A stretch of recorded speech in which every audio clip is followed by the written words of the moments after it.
Good morning to all. चलिए alternate current के इस लेक्चर में अब हम लोग LR circuit, CR circuit, LC circuit और एलसीआर सर्किट, इन सर्किटों पर हम लोग बात करेंगे। और ऐसे सर्किटों में आई और भी के बीच में जो फेज का रिलेशन था वो क्या कहता है, इसको हम लोग देखेंगे कि आई लीड कर रहा है कि भी लीड कर रहा है कि सेम फेज में है।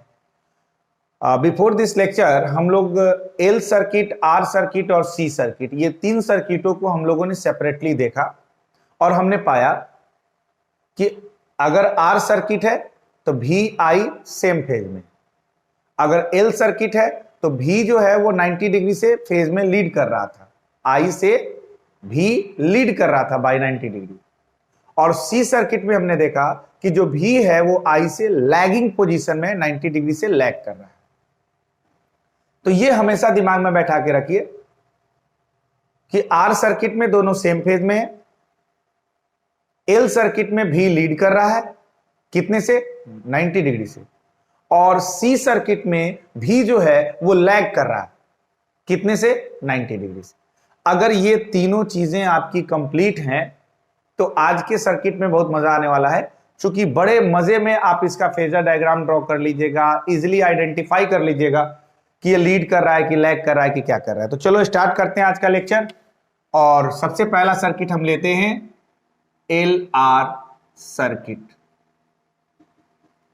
एल आर सर्किट, बेटा एल आर सर्किट जो नाम है यहां से क्लियर हो रहा होगा कि ऐसा एसी सर्किट जिसमें इंडक्टर भी जुड़ा हो और रेसिस्टर भी जुड़ा हो। तो चलिए ऐसे सर्किट को हम बनाते हैं। माना कि ये कोई एसी सर्किट हमने कंसीडर किया और ये हम इंडक्टर इसमें ऐड कर लिए और आगे चल के ये इसमें हम एक रेसिस्टर भी ऐड कर लिए, और अब हम इन दोनों को लाकर किसी एसी सोर्स से कनेक्ट कर देंगे और जिसकी वैल्यू है V equals to V naught sine omega T. ये हमारा क्या हो गया, इंडक्टर L, और ये हो गया हमारा रेसिस्टर R। तो अब जैसे ही हम इसको किसी पोटेंशियल के सोर्स से कनेक्ट करेंगे बेटा, तो यहां जो पोटेंशियल ड्रॉप होगा या यहां जो पोटेंशियल ये एक्वायर करेगा इसको हम बोलेंगे VL और इसके पोटेंशियल को हम बोलेंगे VR। क्लियर?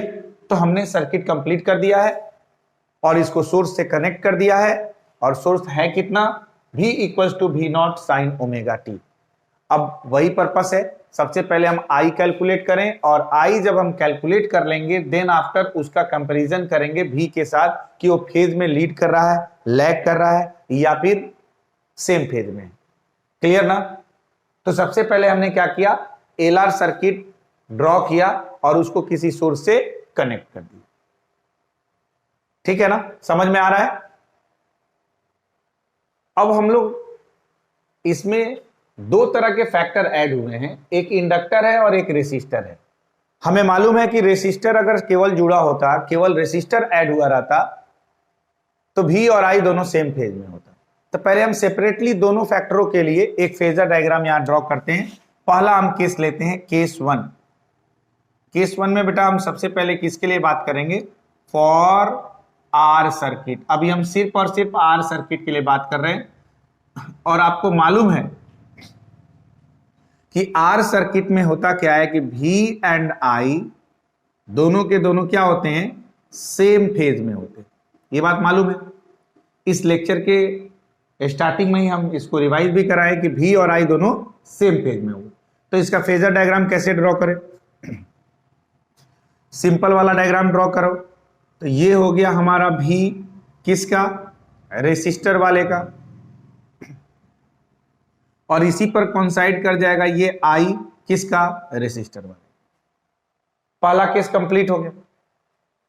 हम सिर्फ आर सर्किट के लिए देख लिए, दोनों का फेज सेम है या फेज डिफरेंस 0 होगा, दोनों कोइंसाइड कर गया। अब हम आते हैं सेकंड सिचुएशन में। सेकंड सिचुएशन हमारा जो है केस 2 जो है वो है फॉर एल सर्किट।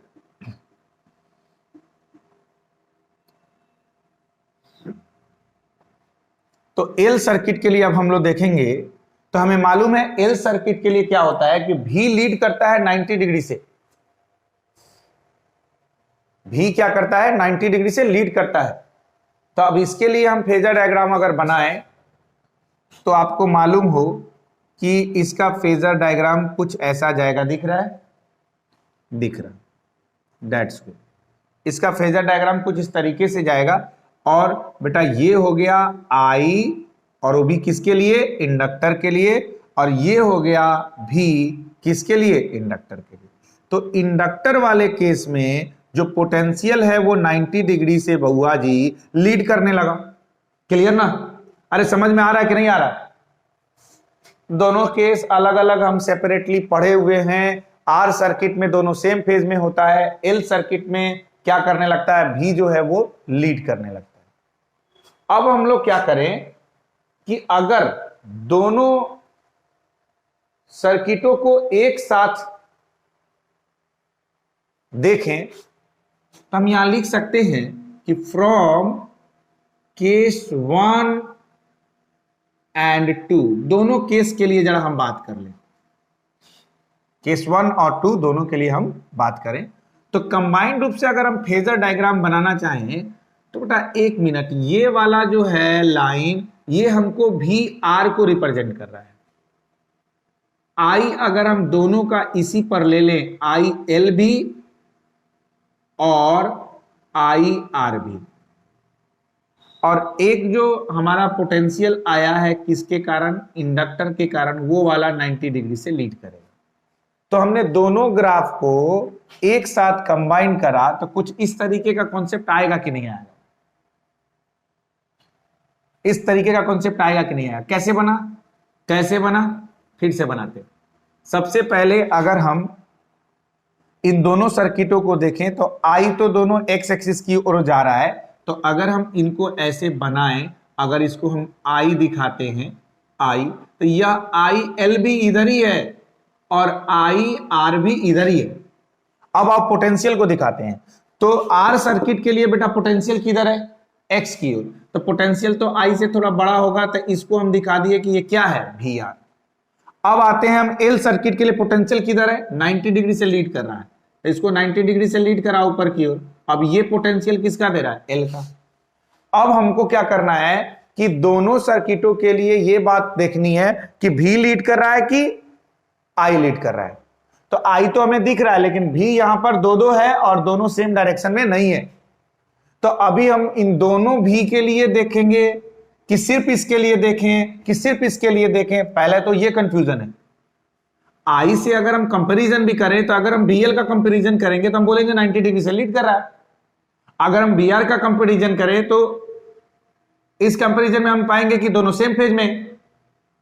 लेकिन हमको सेपरेटली वीएल या वीआर के लिए नहीं देखना, हमारा सर्किट है एलआर सर्किट, दोनों कंबाइंड रूप से वर्क कर रहा है, तो हमें इन दोनों के पोटेंशियल का रिजल्टेंट देखना होगा, और इसका रिजल्टेंट ऐसे डायगोनली रिप्रेजेंट होगा, ये वाला रिजल्टेंट होगा। अब ना हम वीएल के लिए कंपेयर करेंगे ना वीआर के लिए कंपेयर करेंगे, हम किसके लिए कंपेयर करेंगे, वी के लिए। बात समझ में आ रहा है ना? अब जरा देखो, भी को आई से कंपेयर करके देखो, क्या लग रहा है, भी और आई सेम फेज में है? बिल्कुल नहीं। अगर ये सेम फेज में होता तब तो वो कोइंसाइड किया रहता, एक ही लाइन पर, सेम लाइन पे है, ये भी इसी पर रहता, इस पे तो नहीं है, यानी दोनों सेम फेज में नहीं है। तो क्या भी लैग कर रहा है? लैग करता तो आई से नीचे होता, ये तो आई से ऊपर है, इसका मतलब क्या कर रहा है बेटा, लीड कर रहा है। और कितने से लीड कर रहा है? तो ये एंगल कोई स्पेसिफाई एंगल नहीं है कि 90 डिग्री है, 180 डिग्री है, तो हम इसको मान लेते हैं फाइव। कोई सर्टेन एंगल 30 डिग्री हो सकता है, 45 डिग्री हो सकता है, 60 डिग्री हो सकता है, तो हमने मान लिया कोई एंगल 5। तो फाइनल कंक्लूजन क्या निकला, कंक्लूजन क्या निकला, फाइनली कंक्लूजन क्या निकला कि फॉर एल आर सर्किट के लिए he is leading in phase from I, और वो भी कितने से, तो बाय 90 डिग्री। अरे भाई 90 डिग्री से भी जो है, सॉरी 5 से जो है वो भी क्या करने लगा, लीड करने लगा। 5 से भी क्या करने लगा है, लीड करने लगा। इतना कॉन्सेप्ट क्लियर है या नहीं है? सर्किट कौन सा था? एलआर सर्किट, इंडक्टर भी जुड़ा, रेसिस्टर भी जुड़ा। हमने दोनों सर्किटों को सेपरेटली देख रखा है। हमें मालूम है कि आर सर्किट में दोनों सेम फेज में होते हैं और एल सर्किट में भी क्या करता है? लीड करता है। दोनों सर्किटों को कंबाइंड रूप से हमने बनाया। यहां हमारे पास पोटेंशियल दो दो था। अब हम किनका कंपैरिजन करते हैं? आई से। तो हमने सबसे पहले क्या किया? इसका रिजल्टेंट निकाला, और रिजल्टेंट निकाला तो हमने देखा कि भाई रिजल्टेंट जो है वो आई से लीड कर रहा है। ये एंगल स्पेसिफाई नहीं था तो हमने फाई मान लिया। यानी यहाँ पे स्पष्ट हो गया कि एलआर सर्किट में भी लीड करता है, और वो भी किससे करता है? आई से। और कितने? तो भाई फाई। क्लियर ना? अब आ जाओ। अब जरा यहां क्या हम लिख सकते हैं फ्रॉम फिगर? क्या हम लिख सकते हैं बेटा भी स्क्वायर इक्वल्स टू VL का स्क्वायर प्लस VR का स्क्वायर? ऐसा लिख सकते हैं? बोलिए बोलिए बोलिए। अरे इस वाले फिगर से यहां से परपेंडिकुलर लाइन डालेंगे। ये VL है तो ये भी VL हो जाएगा। ये ऑलरेडी VR है। ये हाइपोटेनस का काम करने लगेगा। हाइपोटेनस का स्क्वायर बराबर रूट अंडर बेस का स्क्वायर प्लस हाइट का स्क्वायर। ऐसा कुछ होगा कि नहीं होगा? बेस का स्क्वायर। अब पहले VR लिखो या VL लिखो, क्या फर्क होता है? VR इधर ही कर देते हैं, VL ऐसा लिख सकते हैं। चल, क्या हम इनको ऐसे लिख सकते हैं कि V square equals to VR के जगह पर IR का स्क्वायर प्लस VL के जगह पर IXL का स्क्वायर? ऐसा लिख सकते हैं। ठीक है ना? बाउंस तो नहीं कर रहा है? अभी कैसे लिख दिए? अरे भाई रेसिस्टेंस वाले केस में जो अपोजिशन पैदा कर रहा था, रोक रहा था अल्टरनेट करंट के फ्लो को, वो रेसिस्टेंस था। और इंडक्टर वाले केस में वो क्या था? इंडक्टिव रिएक्टेंस था। तो इसीलिए यहां रेसिस्टेंस की जगह पे इंडक्टिव रिएक्टेंस आ गया। एक स्टेप थोड़ा सा और अगर आगे करें तो क्या हम लिख सकते हैं V square equals to I square R square plus I square XL square या जीटा LL स्क्वायर। अब यहां से I स्क्वायर अगर हम कॉमन निकाल दें तो क्या लिख सकते हैं? V स्क्वायर बराबर I square R square plus XL square. क्या हम ऐसे लिख सकते हैं? दिख रहा है? नहीं, छोड़ दो। कहां लिखे? यहां लिखते हैं। क्या हम इसको ऐसे लिख सकते हैं? इसके बाद वाली कहानी इधर से स्टार्ट करते हैं कि V स्क्वायर इक्वल्स टू, अच्छा V square upon I square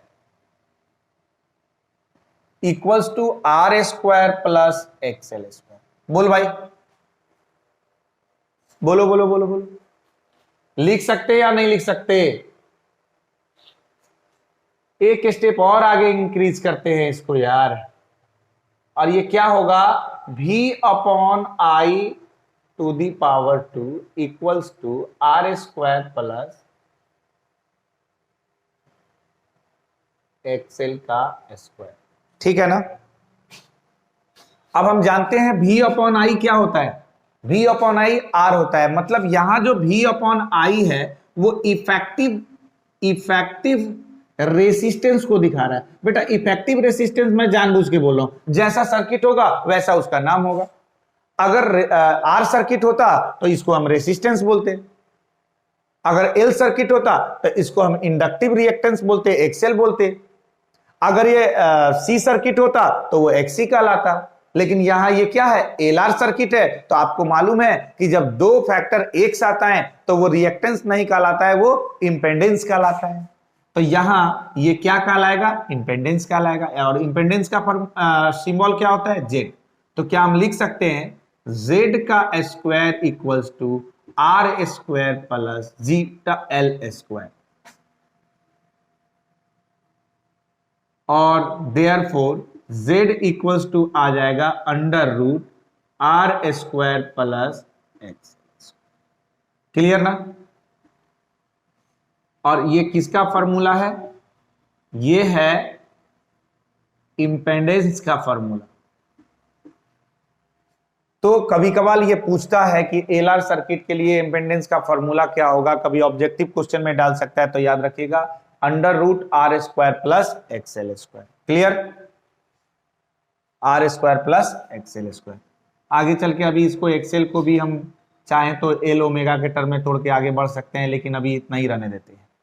तो हमारे पास एलआर सर्किट कंप्लीट हो गया। एलआर सर्किट में हमने देख लिया, क्या देखा कि एलआर सर्किट एक ऐसा सर्किट है जिसमें इंडक्टर और रेसिस्टर दोनों एक साथ आए, सोर्स से कनेक्ट करा, आई निकालना, जब तक सोर्स से कनेक्ट करने के बाद आई ड्रॉन करेंगे और आई का जो है सो हम कंपैरिजन करेंगे कि आई और भी लीड कर रहा है कि लैग कर रहा है, कौन लीड कर रहा है कौन लैग कर रहा है। इसके लिए हम सबसे पहले आर सर्किट के लिए सेपरेट यहाँ पे ग्राफ बनाए, फिर एल सर्किट के लिए फेजर डायग्राम बनाए, फिर दोनों को कंबाइन करा तो हमें रिजल्टेंट मिला क्या कि भी जो है वो आई से लीड कर रहा है।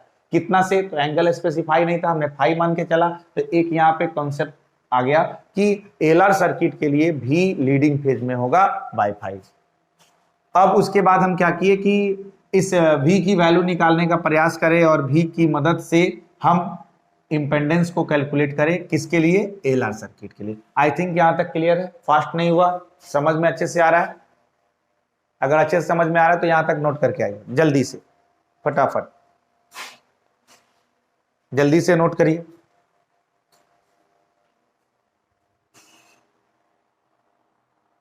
मिटा दें, मिटा दें।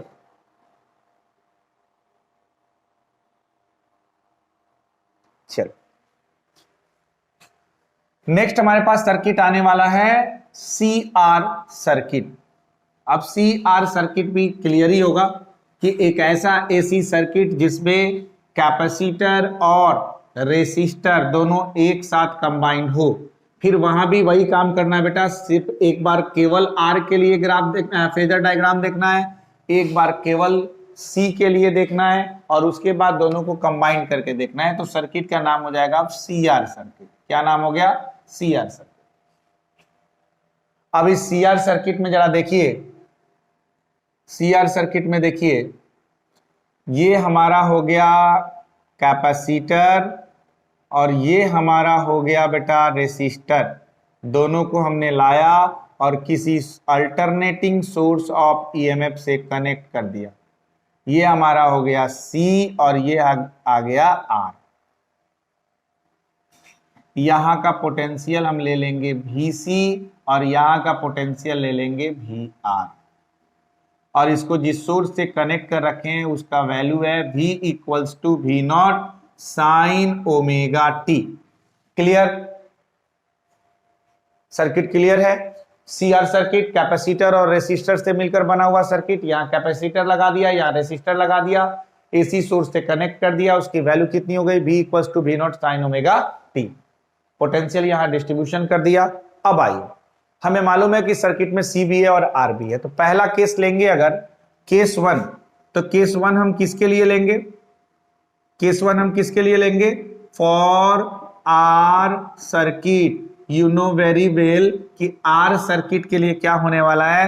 V and I same phase में जाने वाले हैं, सेम फेज में जाने वाले हैं।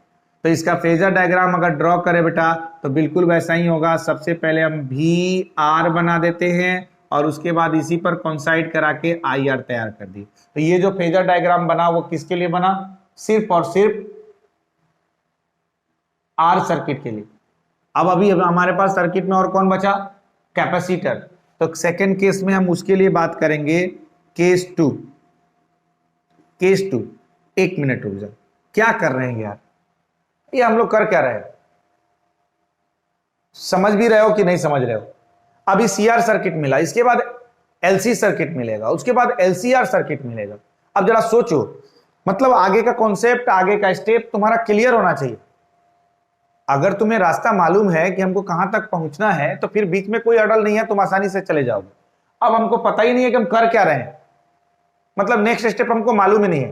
पहले समझो कि क्या कर रहे हैं। जो भी सर्किट है पहले उस सर्किट को ड्रॉ करो। C का मतलब तुम समझ रहे हो, R का मतलब समझ रहे हो, AC सोर्स से कनेक्ट करो और कनेक्ट करने के बाद जितने भी फैक्टर उसमें ऐड हुए हैं, मैक्सिमम 3 ऐड हुए होंगे, इसीलिए हमने 3 सेपरेट लेक्चर बनाया, एक R सर्किट का अलग, L सर्किट का अलग, C सर्किट का अलग। क्योंकि उसको बेहतरीन तरीके से समझना जरूरी था। अब जो भी इसमें 3 फैक्टर आए हैं या 2 फैक्टर आए हैं, दोनों के लिए सेपरेटली पहले फेजर डायग्राम ड्रॉ करो और बाद में कंबाइंड रूप से ड्रॉ करके अगर उस फिगर में, अगर उस फेजर डायग्राम में 2 पोटेंशियल दिखाई दे रहे हैं तो पहले उन दोनों का रिजल्टेंट डिसाइड करो और फिर रिजल्टेंट को आई से कंपेयर करना है कि लीड कर रहा है कि लैग कर रहा है कि कोइंसाइड हो रहा है। बस यही काम करना किसी भी सर्किट में।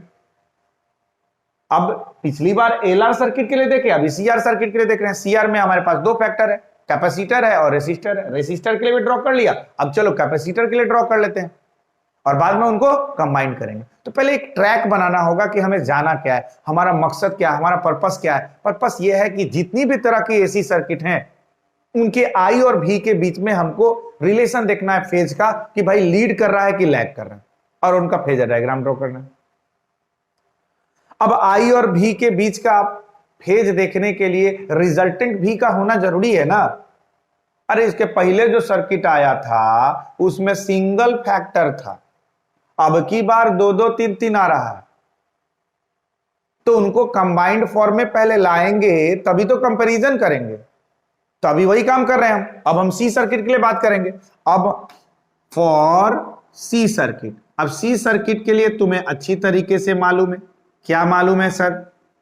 मालूम यह है कि सी सर्किट में भी जो है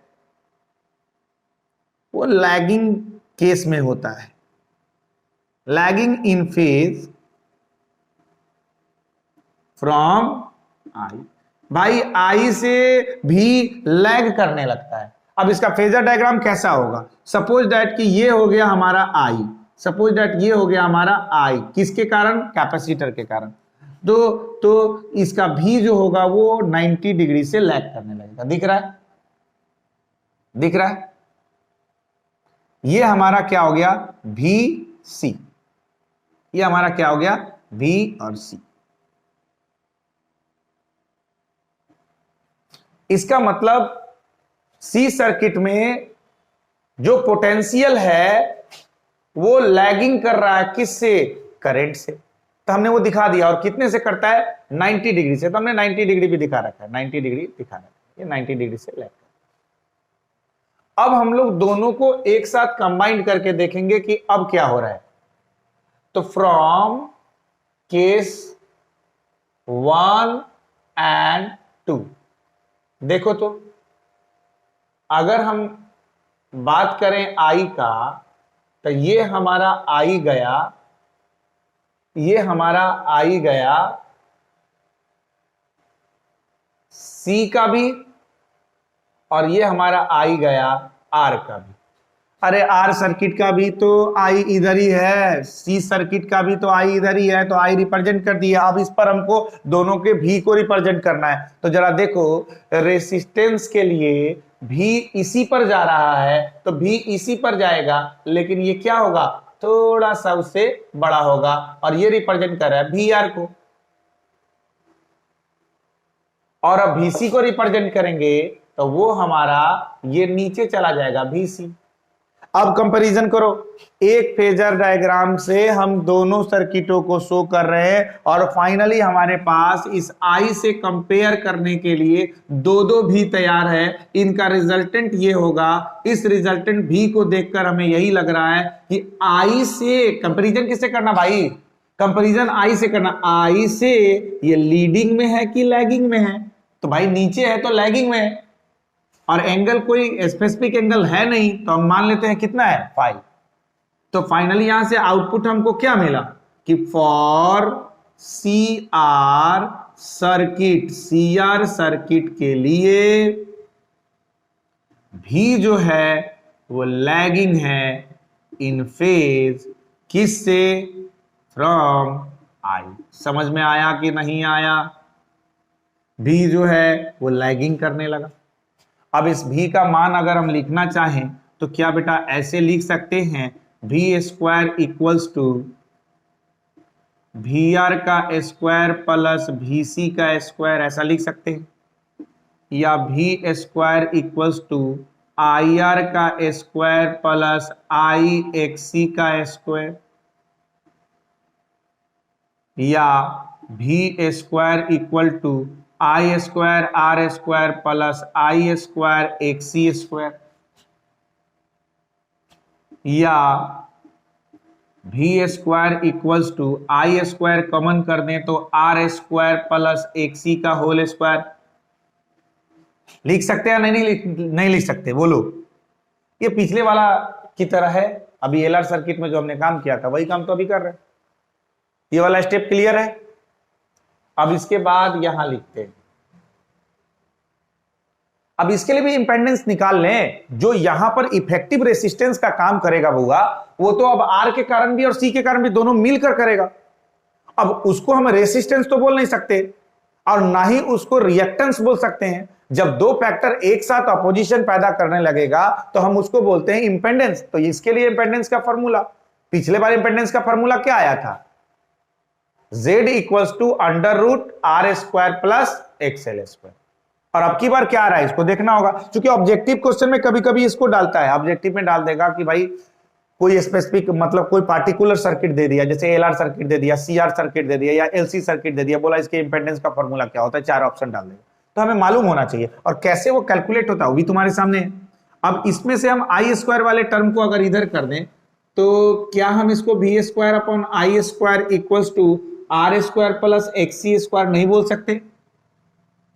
और अगर इतना बोल सकते हैं तो क्या इसको v अपॉन आई का whole square equals to R square plus XC का होल स्क्वायर नहीं बोल सकते? और अगर बेटा इतना बोल सकते हैं तो तुम्हें मालूम है कि v अपॉन आई क्या होता है? रेसिस्टेंस। लेकिन ये आर सर्किट तो है नहीं कि इसका नाम हम रेसिस्टेंस बोलेंगे। इसको हम बोलते हैं कि यहाँ ये जो रेशियो है वो इफेक्टिव रेसिस्टेंस है, मतलब यहां के लिए रेसिस्टेंस का काम कर रहा है। अब नाम उसका चाहे जो भी हो, तो चूंकि दो फैक्टर कंबाइंड हुए हैं तो इसका नाम क्या होगा? इसका नाम होगा इंपेडेंस और इसका सिंबल क्या होगा? Z।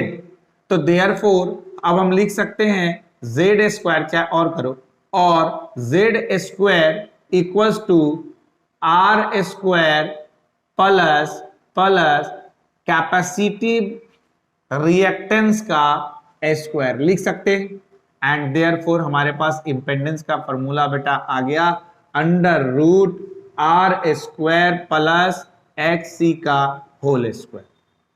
इसके पहले जो हम इंपेडेंस का फॉर्मूला निकाले थे वो एलआर सर्किट के लिए था और अभी जो निकाले वो सीआर सर्किट के लिए। आई थिंक कि यहां तक का कॉन्सेप्ट क्लियर है, समझ में आ रहा है। सीआर सर्किट में कैपेसिटर था, रेसिस्टर था, दोनों हमने ड्रॉ करा, उसको सोर्स से जोड़ दिया, एसी सोर्स का वैल्यू हमने लिख लिया V equal to V0 sine omega T, जो पिछले कई एक जमाने से करते आ रहे हैं। भाई जितना भी लेक्चर पहले एसी सर्किट के बाद निकला है सब में ये काम किए हैं, V equal to V0 sine omega T. तो अब तो ये बताने की जरूरत नहीं है। और यहाँ इसके लिए पोटेंशियल ड्रॉ किया, इसके लिए पोटेंशियल ड्रॉ किया और उसके बाद सेपरेटली आर सर्किट के लिए ग्राफ, फिर सी सर्किट के लिए ग्राफ, फिर कंबाइंड के लिए ग्राफ, फिर final conclusion. Is it clear?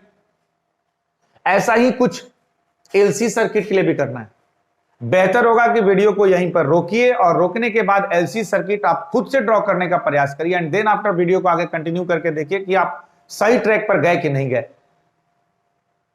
प्रत्येक लेक्चर में मैं बोलता हूं कि अगर आप कॉन्सेप्ट को समझने लगे, महसूस करने लगे फिजिक्स को, तभी जाके आप आगे कुछ मतलब बेहतर सोचिएगा कि हाँ हम कुछ करेंगे।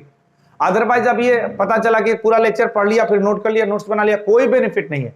एक ट्रैक पकड़ो कि हमें करना क्या है, टारगेट। जैसे ही क्वेश्चन दिखा, कोई कॉन्सेप्ट दिखा, तो हमको एक गोल तैयार करना होता है कि भाई हम हैं यहां और हमें जाना यहां तक है। फिर रास्ता तुम खुद बनाओ, नॉट नेसेसरी कि जिस रास्ते से हम जा रहे हैं उसी रास्ते से जाओ। ऐसा जरूरी नहीं है कि हम आर सर्किट के लिए सिंपल वाला फेजर डायग्राम बना दिए तो तुम भी सिंपल वाला फेजर डायग्राम बनाओ। अगर तुम्हारे पास वक्त है, तुम्हारा मतलब टाइमिंग बेहतर है, अगर तुम बहुत फास्टली लिख सकते हो, अच्छे राइटिंग में लिख रहे हो, टाइम मैनेजमेंट अच्छा है तुम्हारा, तो तुम फेजर डायग्राम पूरा प्रॉपर्ली बनाओ। मतलब ऐसा नहीं मैंडेटरी है कि जो रास्ते मेथड यही चलेगा, लेकिन वे थोड़ा सा चेंज हो सकता है और ये डेफिनेटली होना ही चाहिए।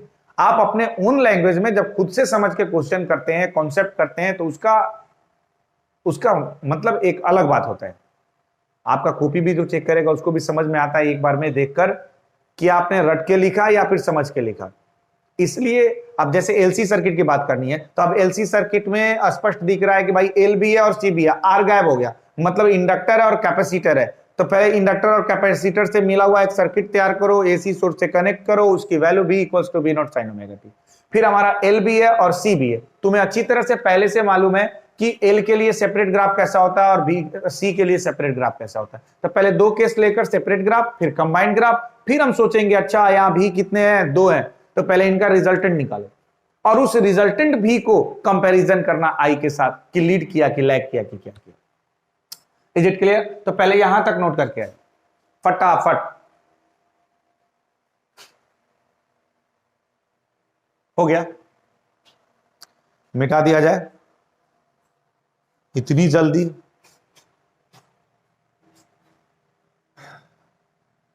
सर आपको लिखने में टाइम लगता है, स्क्रीनशॉट तो बस सेकेंड भर का खेल है। नहीं, बढ़िया है। चलो अब नेक्स्ट सर्किट की ओर बढ़ते हैं जिसका नाम है एलसी सर्किट। जब मैं एसी सर्किट स्टार्ट किया था, एसी सर्किट जब मैं स्टार्ट किया था तभी बोला था कि अगर 3 सर्किटों पर सेपरेटली कमांड बना लेते हो फिर एक लेक्चर में बचे हुए सारे सर्किट निकल जाएंगे। अभी तुम देख रहे हो किसी भी सर्किट में कोई परेशानी नहीं। चलो अब हम आते हैं बेटा एलसी सर्किट की ओर। कौन सा सर्किट? LC circuit. ध्यान दीजिएगा, नाम से मीनिंग क्लियर है। हमारे पास ऐसे सर्किट में इंडक्टर भी जुड़ा होगा और साथ ही साथ कैपेसिटर भी जुड़ा होगा, फिर इनको लाके किसी एसी सोर्स से जोड़े होंगे जिसकी value V equals to V naught sine omega T स्वाहा। समझ में आ रहा है? अरे भाई एक ही काम पिछले सारे सर्किट में करते आ रहे हैं, अब भी दिक्कत है क्या? ये क्या हो गया L, ये क्या हो गया C। अब एक बार L सर्किट अलग देखे, एक बार C सर्किट अलग देखे, एक बार LR में देख लिए L को, एक बार CR में देख लिए C को। अब भी दिक्कत है, पोटेंशियल ड्रॉन कर लो, इसके लिए VL और इसके लिए VC। ये अल्टरनेटिंग सोर्स हो गया। तैयार हैं? क्या करेंगे? केस वन में सबसे पहले फॉर L सर्किट रेडी है क्या? रेडी है क्या? वीडियो पॉज करके कमेंट में बतलाइए L सर्किट के लिए V लीड करेगा कि I लीड करेगा और कितने से? वीडियो पॉज करके कमेंट करिएगा। V लीड करेगा कि I लीड करेगा, और लीड करेगा तो कितने से करेगा? चल भाई कितने बार इस पर चर्चा हो गई है। L सर्किट के लिए V 90 डिग्री से लीड करता है, तो ग्राफ तैयार करो। V 90 डिग्री से VL 90 डिग्री से लीड करना शुरू कर देगा। क्लियर? अब सेकंड की सिचुएशन में आते हैं। केस 2 हमारे पास क्या है? अब फॉर C सर्किट, और C सर्किट के लिए तुम्हें अच्छी तरह से मालूम है, क्या मालूम है? मालूम है कि V जो है वो लैगिंग करता है। तो ये हो गया हमारा I C सर्किट के लिए, और ये हो गया हमारा V C सर्किट के लिए। दिख रहा है ना? हाँ ठीक है, दिख रहा है। ये 90 डिग्री से क्या करने लगा? लैगिंग का केस आ गया। अब हम क्या करेंगे? दोनों सिचुएशन को कंसीडर करके इधर आते हैं। नाउ फ्रॉम केस 1 एंड 2, जब दोनों केस को हम एक साथ कंसीडर करेंगे तो बउआ जी ये हमारे पास हो गया I, और ये I L का भी है और ये I C का भी है। और L का जो पोटेंशियल होगा वो 90 डिग्री से लीड करेगा, और C का जो पोटेंशियल होगा वो 90 डिग्री से लैग करेगा। अभी दोनों के बीच का एंगल कितना हो गया भाई? 90 प्लस 90 180। अब हम देखते हैं कि हमारे पास दो भी हैं, तो जब तक इनका रिजल्टेंट नहीं आता तब तक हम इस I से किसको कंपेयर करें? तो अब रिजल्टेंट इनका लाना है, और इनका रिजल्टेंट लाना बड़ा मुश्किल हो गया। दोनों अपोजिट डायरेक्शन में है, तो यहां दो केस बनेगा, यहां दो केस बनेगा। एक नंबर सिचुएशन ये होगा जब VL बड़ा होगा VC से। ध्यान दो, यदि VL बड़ा हो गया VC से तब रिजल्टेंट किधर जाएगा? रिजल्टेंट किधर जाएगा? रिजल्टेंट हो जाएगा VL माइनस VC। अरे भाई बड़ा में से छोटा को घटा लेंगे, VL अगर बड़ा हो गया VC अगर छोटा हो गया तो इन दोनों का रिजल्टेंट किधर जाएगा, ऊपर की ओर। इन दोनों का रिजल्टेंट जो V होगा वो किधर जाएगा, ऊपर की ओर। इसका मतलब फाइनली जो फेजर डायग्राम हमारा बनेगा वो क्या बनेगा, ऐसा बनेगा। फाइनल जो फेजर डायग्राम होगा वो ऐसा बनेगा, IC/IL, और ये हो जाएगा VL माइनस VC, और हम बोल देंगे कि ये 90 डिग्री से लीड कर रहा है। V lead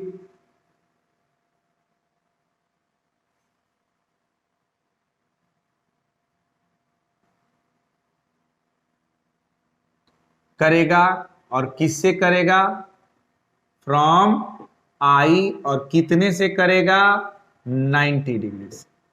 clear, clear. और यहीं पर दूसरा केस जो बनेगा वो क्या बनेगा, दूसरा केस बनेगा कि अगर VC बड़ा हो गया किससे, VL से। अरे भाई VC ही बड़ा हो गया किससे, VL से। तो जब VC बड़ा हो गया VL से तो बड़े में से छोटा घटेगा, रिजल्टेंट तो नीचा ही रहेगा। इसका मतलब यह हो गया कि इसका ग्राफ कुछ ऐसा अब आने लगेगा। ये तो I हो गया C का भी, और I हो गया L का भी। समझ रहे हो या नहीं समझ रहे हो? इसमें रिजल्टेंट जो होगा V इक्वल्स टू वो हो जाएगा VC माइनस VL। क्यों, बड़े में से छोटे वाले को घटा दिए, बड़े वाले में से छोटे वाले को घटा दिए, VC बड़ा था, और रिजल्टेंट किधर आ गया, डाउनवर्ड। रिजल्टेंट किधर आ गया बेटा, डाउनवर्ड आ गया। और यहां पे रिजल्टेंट किधर आया था, अपवर्ड आया था। अपवर्ड आया था तो क्या हुआ था, 90 से लीड करने लगा था, 90 से लीड करने लगा था। और ये डाउनवर्ड आया है तो फायदा क्या है कि 90 से लैगिंग का केस हो गया, 90 से लैगिंग का केस हो गया। मतलब अब की बार इसका जो ग्राफ जाएगा वो डाउनवर्ड जाएगा। अब की बार जो इसका ग्राफ जाएगा वो कैसा जाएगा, डाउनवर्ड जाएगा। अब की बार जो ग्राफ जाएगा वो कैसा जाएगा, डाउनवर्ड। ये हो गया IL बोलो या IC बोलो, कोई टेंशन नहीं है। और नीचे आ गया VC minus VL। Is it clear? VC minus VL। तो देखो अब LC सर्किट में क्या होने वाला है कि भाई सिचुएशन डिसाइड करेगा कि वो लीड करेगा कि लैग करेगा, कौन बड़ा है और कौन छोटा है। इतना तो तय है, 90 से या तो लीड करेगा, 90 से या तो लैग करेगा। अब पता चला कि L वाला फैक्टर बड़ा हो गया तो रिजल्टेंट ऊपर गया, तो रिजल्टेंट भी 90 से लीड करने लगेगा। अगर C वाला फैक्टर बड़ा है तो रिजल्टेंट नीचे आया, तो नीचे आया, इसका मतलब रिजल्टेंट भी 90 डिग्री से लैगिंग के केस में चला जाएगा। यानी LC सर्किट के लिए यह बताना काफी डिफिकल्ट है। यह सिचुएशन डिसाइड करेगा कि भाई VL और VC में से किसका पोटेंशियल बड़ा है और किसका पोटेंशियल छोटा है। अगर ऊपर वाला बड़ा हुआ तो रिजल्टेंट ऊपर गया और 90 से लीड करने लगा पोटेंशियल, और अगर नीचे गया इसका अर्थ है कि 90 से पोटेंशियल लैग करने लगा। आई थिंक कि यहां तक का कॉन्सेप्ट समझ में आ रहा होगा, कोई टेंशन नहीं है। L circuit, C circuit, inductor बनाया, कैपेसिटर बनाया, पोटेंशियल ड्रॉन किया, सोर्स से कनेक्ट किया, सिर्फ L के लिए ग्राफ, सिर्फ C के लिए ग्राफ, सिर्फ दोनों के कंबाइंड के लिए ग्राफ। अब रिजल्टेंट में हमारे पास दो दो पोटेंशियल हैं। हमने सोचना शुरू किया, जब तक इसका रिजल्टेंट नहीं मिलेगा तब तक हम नहीं बता सकते कि लीड करेगा कि लैग करेगा। हमने क्या किया, पहला केस VL बड़ा है, जब VL बड़ा होगा VC से तो V लीड करने लगेगा, किससे, I से। कितना डिग्री से, 90 डिग्री से। क्योंकि रिजल्टेंट जब निकालेंगे तो बड़े वाले में से छोटे वाले को घटा देंगे और डायरेक्शन किधर चला जाएगा, अपवर्ड, इसलिए वो 90 डिग्री से लीड करने लगा। और अगर सेकंड सिचुएशन आया कि VC बड़ा हो गया, तो जब VC बड़ा हो जाएगा VL से तो रिजल्टेंट क्या होगा, VC माइनस VL। डायरेक्शन किधर आ जाएगा इसका, डाउनवर्ड डायरेक्शन, इसीलिए 90 डिग्री से I से क्या करने लगेगा, लैगिंग करने लगेगा। और इसका जो फेजर डायग्राम होगा वो कुछ इस तरीके से बनेगा। समझ में आ रहा है? ऐसा तो नहीं है कि वीडियो बहुत फास्ट हो गया। अरे सारी चीजें पिछले 2-3 लेक्चर से आप देखते आ रहे हैं। अंतर सिर्फ ये है कि वहां आपने सबको अलग अलग डील किया, यहां सब एक साथ आ रहे हैं, बाकी कुछ है नहीं। तो यहां तक नोट करिए, फटाफट नोट करिए, मिटा दे, मिटा दे, मिटा दे। अब दोनों में से किसी भी एक सिचुएशन को लेकर आगे बढ़ा जा सकता है, दोनों में से किसी भी एक सिचुएशन को लेकर आगे बढ़ा जा सकता है। पहले यहां तक नोट करिए, मिटा दें। चलिए, अब हमने एक चीज देखा कि यहां कभी 90 से ये लीड कर रहा है और कभी 90 से लैग कर रहा है, यही वाला केस आया ना। अरे कभी 90 से ये लीड कर रहा है और कभी 90 से ये लैग कर रहा है, यही केस आया। अब अगर यही वाला केस ले लें, कहां लिखें, इधर का मिटाते। देख भाई, अभी दोनों में से कोई भी सिचुएशन लेकर तुम आगे बढ़ो। मान लेते हैं कि हम ये वाला सिचुएशन यहां कंसीडर कर लें, तो हम लिख सकते हैं ना कि since V equals to VL minus VC, क्योंकि हमने मान रखा है कि VL बड़ा है VC से, ऐसा हमने माना अभी अभी इस वाले सिचुएशन के अनुसार। क्या हम इसको ऐसे लिख सकते हैं, V equals to IXL minus IXC? कोई दिक्कत हो तो बोलो। अरे भाई यहां भी तो हमें इंपेडेंस का फॉर्मूला चाहिए ना, LR सर्किट के लिए निकाले, CR सर्किट के लिए निकाले, तो LC सर्किट के लिए भी पूछ सकता है। क्या यहां से बेटा V तो है ही, I कॉमन हो जाएगा, XL माइनस XC। आइए यहां पे आ गया, सारे के सारे सर्किट में एक ही काम किए जा रहे हैं, एक ही काम किए जा रहे हैं। इसलिए मैंने बोला था कि एक सर्किट समझिए और बाकी को आप खुद से बनाइए एंड देन आफ्टर वीडियो को देखिए कि आपका सही जा रहा है या नहीं जा रहा। अब V अपॉन I भाई कोई ना कोई यहां पर इफेक्टिव रेसिस्टेंस का काम कर रहा है कि नहीं कर रहा है, इफेक्टिव रेसिस्टेंस की तरह बिहेव कर रहा। और चूंकि इसमें दो फैक्टर थे, LC सर्किट था, इसीलिए इसको हम क्या नाम देंगे, इसको हम नाम देंगे इंपेडेंस। Symbol check. तो therefore Z equals to XL minus XC, ऐसा कुछ बोल सकते हैं कि नहीं बोल सकते? बताओ बताओ, सही है? अरे भाई सही है या नहीं है? अब इसको चाहो तो थोड़ा सा और आगे बढ़ा सकते हो। तुमको मालूम है Z इक्वल्स टू XL के जगह पे क्या L ओमेगा और -1 अपॉन C ओमेगा भी डाल सकते हैं अगर हम चाहें तो। अगर जी ना करे तो नहीं लिखना, अगर मन करे तो लिखना। ये हमारा इंपेडेंस का फॉर्मूला है, कभी इस फॉर्मेट में भी आ सकता है, इस फॉर्मेट में भी आ सकता है। क्लियर? क्लियर है? अच्छा जरा सोचो, इस वाले केस को हमने ना कंसीडर करके अगर इस वाले केस को कंसीडर किया होता तो सारी कहानी सेम आती, पूरी राम कहानी सेम रहती। सिर्फ अंतर यह होता कि अब VC माइनस VL होता तो यहां वाला टर्म C वाला होता और यहां वाला टर्म L वाला होता। हो जाएगा? हो जाएगा ना? अरे इस वाले कंडीशन में लोगे तो V equals to VC minus VL, IXL IXC, I common गया, XC माइनस XL, मतलब ये टर्म जस्ट रिवर्स हो जाता, बाकी सब कहानी सेम हो जाएगा ना। तो ये हमारा था LC सर्किट। अब फाइनली आज के इस लेक्चर के लास्ट टॉपिक जिसको हम LCR सर्किट बोलते हैं, उस पर हमको काम करना है। कहानी सेम रहेगी। क्या सेम रहेगी?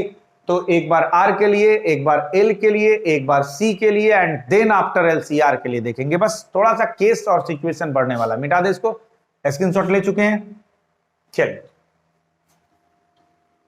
अब हमारे पास फाइनली थर्ड सर्किट आ गया जिसका नाम है LCR सर्किट।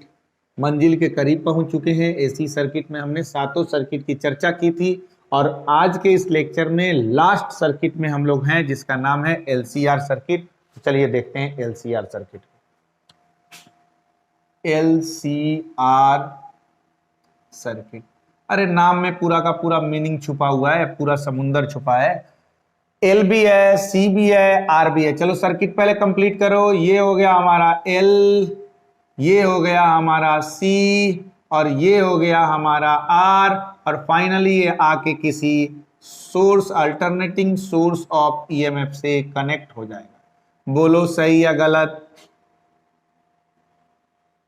और इसकी वैल्यू वही V equals to V naught sine omega T. ये हमारा है एल, ये हमारा है सी, ये हमारा है आर। यहाँ पोटेंशियल बी एल ड्रॉन करेगा, यहाँ पोटेंशियल बी सी ड्रॉन करेगा, यहाँ पोटेंशियल बी आर। क्लियर। हमारे पास फर्स्ट केस बनेगा। अरे सारा का सारा कहानी सेम है, जल्दी जल्दी जल्दी जल्दी हो जाएगा। पहले किस सर्किट के लिए? For R circuit. बोल भाई, आर सर्किट के लिए दोनों क्या करते हैं? सेम फेज में होते हैं, सेम फेज में होते हैं। तो जिधर हमारा वी आर उधर ही हमारा आई आर। कहानी कंप्लीट। केस सेकंड में आए। केस सेकंड में हम किसके लिए बात करेंगे? तो केस सेकंड में हम सपोज दैट बात कर लेते हैं एल सर्किट के लिए। तो for L circuit, for L circuit. बोल भाई जल्दी जल्दी। लीड करेगा लैग करेगा? कौन लीड करेगा? भी लीड करेगा। That's good. ये हमारा हो गया आई एल और ये हो गया हमारा भी लीड करने लगा। किसने से? 90 डिग्री से। फेजर डायग्राम कंप्लीट दिखाई दे रहा है। चलो वेरी गुड।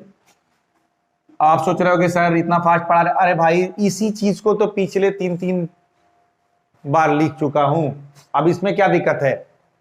अब हम सी सर्किट के लिए काम करें।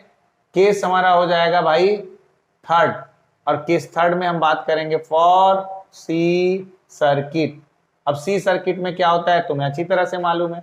ये हमारा हो गया आईसी और भी इसका लैग करने लगता है कितने डिग्री से? 90 डिग्री से। भाई तीनों सर्किट के लिए हमने सेपरेटली क्या कर दिया? फेजर डायग्राम ड्रॉ कर दिया। लेकिन अब की बार जो हमारे पास सर्किट है बेटा, वो कौन सा सर्किट है? वो सर्किट है एलसीआर सर्किट। अब एलसीआर सर्किट है तो कंबाइंड फॉर्म है। कंबाइंड फॉर्म है तो अब हमें क्या करना होगा कि एक साथ एक इनका फेजर डायग्राम बनाते हैं कंबाइंड रूप से। मतलब केस 1, केस 2 और केस 3 से।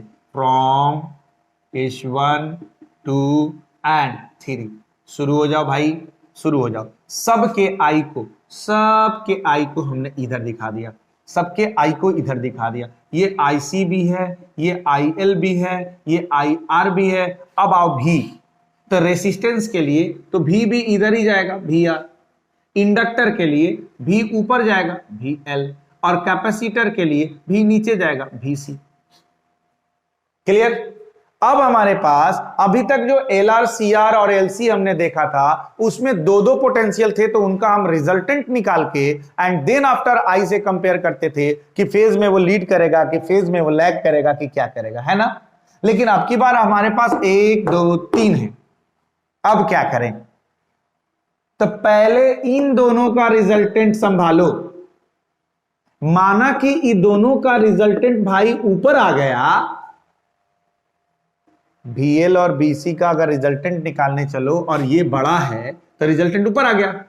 तो इन दोनों का रिजल्टेंट ऊपर आया है। अब फाइनली तुम्हारे पास एक वो है और एक VR है। अब इनका रिजल्टेंट देखो कहां जाएगा। तो इनका रिजल्टेंट बीचों बीच ये डायगोनली निकलेगा।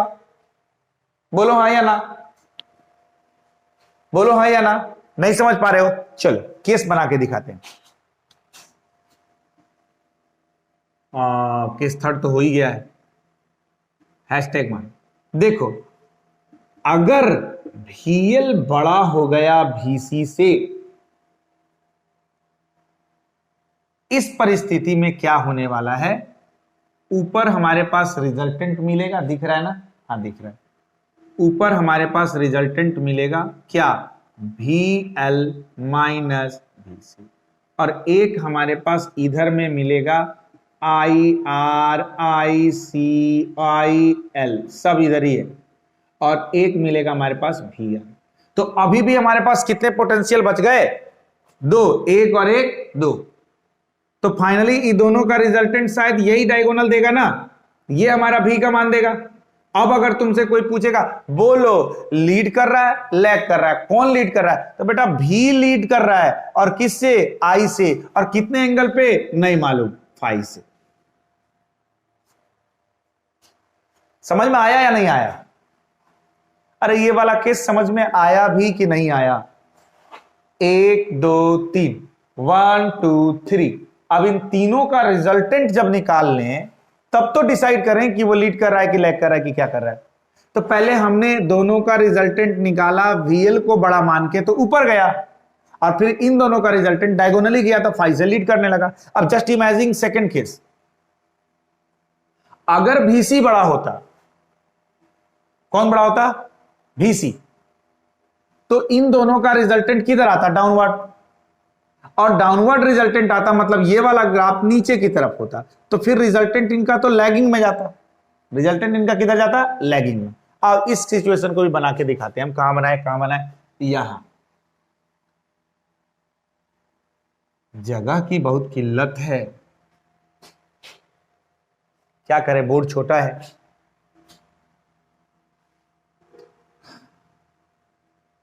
तो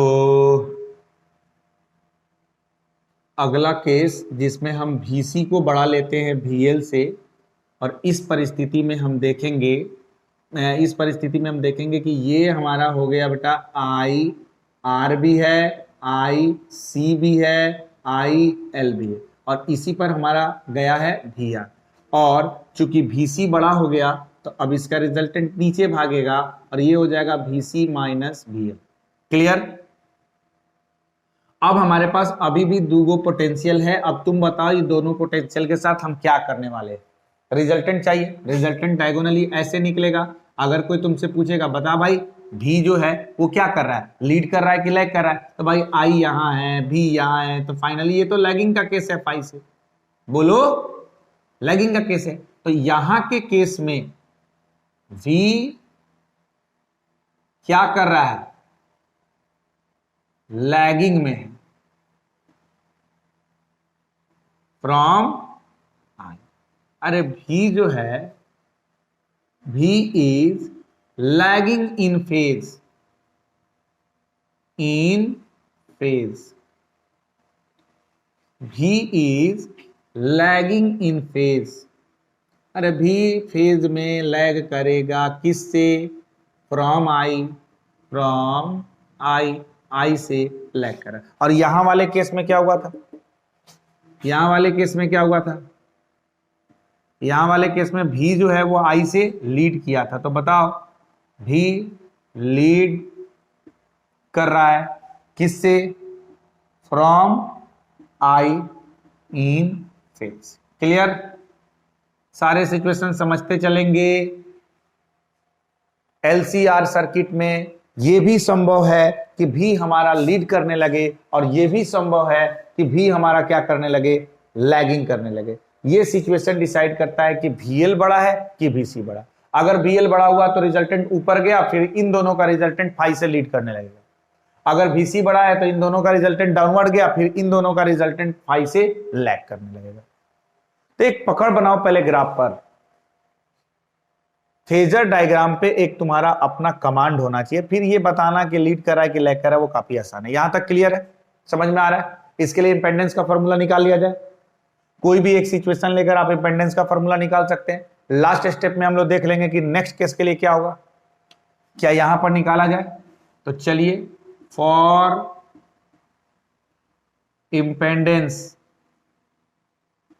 इंपेंडेंस के लिए अब हम लोग नीचे डील करने वाले हैं। बोलो कौन सा सिचुएशन ले लें, ये वाला ले लें कि वो वाला ले लें? चलो यही वाला सिचुएशन लेकर काम करते हैं। एक बात बताओ, क्या यहां लिख सकते हैं V square equals to this का स्क्वायर प्लस दिस का स्क्वायर, यानी VR का square plus VL minus VC का स्क्वायर? ऐसा कुछ लिख सकते हैं? लिख सकते हैं या नहीं लिख सकते? तो बस कहानी शुरू। V square equals to IR square plus, अब इसके जगह पे हम क्या बोल दें? इसके जगह पे हम बोल सकते हैं IXL माइनस IXC का स्क्वायर। क्या यहां से हम बोल सकते हैं कि V square equals to I square R square plus, यहाँ I स्क्वायर कॉमन आ जाएगा बाहर, I स्क्वायर कॉमन आ जाएगा बाहर। समझ में आ रहा है या नहीं आ रहा है?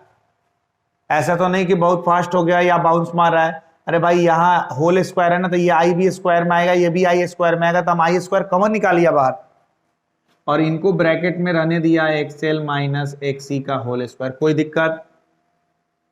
अब यहां भी आई स्क्वायर है और यहां भी आई स्क्वायर है, तो दोनों जगह से बेटा आई स्क्वायर कॉमन होगा, तो ये क्या हो जाएगा, यह हो जाएगा V square equals to I square under bracket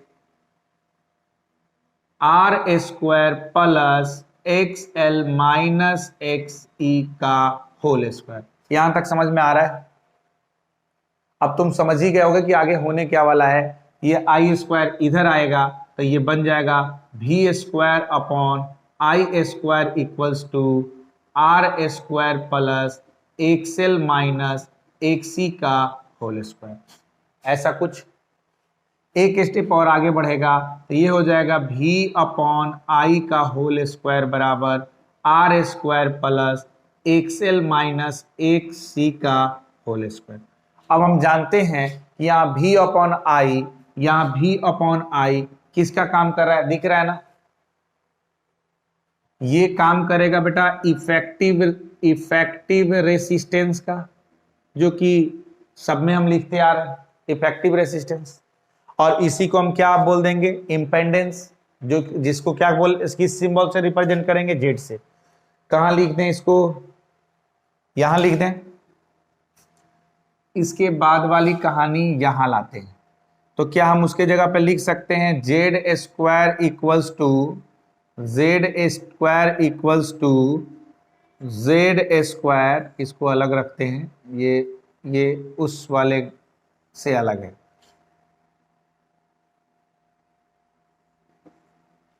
Z square equals to V upon I की जगह पे जेड लिख दिया, तो Z square equals to R square plus X L minus X C का होल स्क्वायर, ऐसा लिख सकते हैं।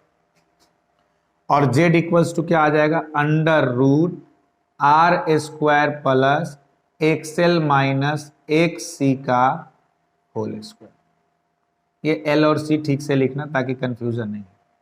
अब ये हमारे पास इंपेंडेंस का फॉर्मूला आ गया, लेकिन बुआ ध्यान रहे, एक चीज का ध्यान रहे, इस वाले सिचुएशन के लिए देखे हैं जब VL बड़ा था तो XL माइनस XC आया है, और अगर VC बड़ा होगा तो यहां पे XC माइनस XL आएगा। समझ रहे हो ना, समझ रहे हो ना बात को?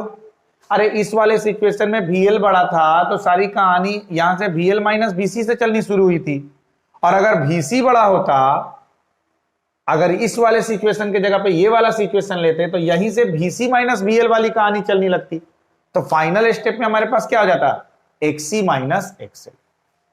तो अगर हमसे LCR सर्किट के लिए इंपेंडेंस का फॉर्मूला पूछता है तो पहले ये मेंशन करना उसको जरूरी होगा कि VL बड़ा है या VC बड़ा है, उसके अकॉर्डिंगली यहां पे फॉर्मूला जो बड़ा होगा उसमें से छोटे वाले टर्म को घटा देंगे, root under R square plus X L minus X C का होल स्क्वायर या एक्सी माइनस एक्सएल का होल स्क्वायर।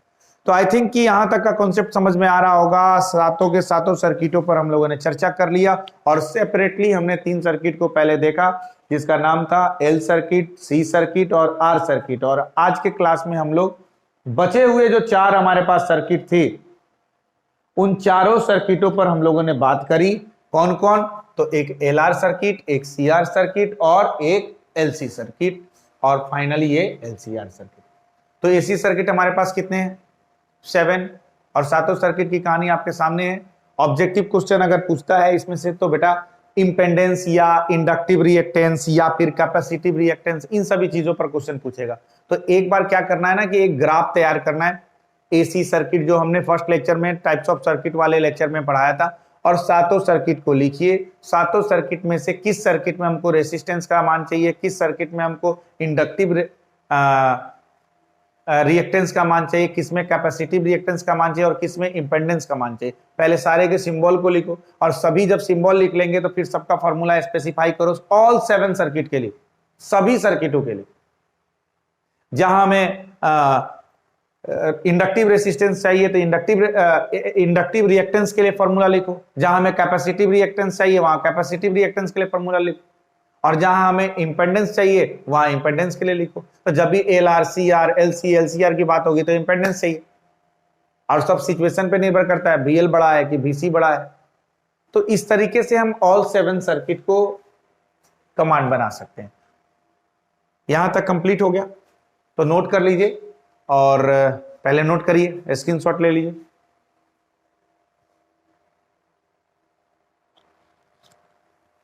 हो गया।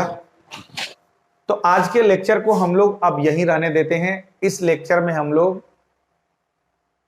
सभी सर्किटों के बारे में, जो बचे हुए 4 सर्किट थे उनको सेपरेटली देखा और देखने के साथ उनका फेजर डायग्राम ड्रॉ किया, उनके आई और भी के बीच में रिलेशन एस्टेब्लिश करा फेज में, और साथ ही साथ इंपेडेंस का फॉर्मूला और 4 सर्किट के लिए LR, CR और LC और LCR के लिए हमने देखा। और यहां तक कंप्लीट करिए, फिर नेक्स्ट लेक्चर में हम लोग इस चैप्टर के अगले कॉन्सेप्ट पे बात करेंगे। ठीक है, बहुत बहुत धन्यवाद, थैंक यू।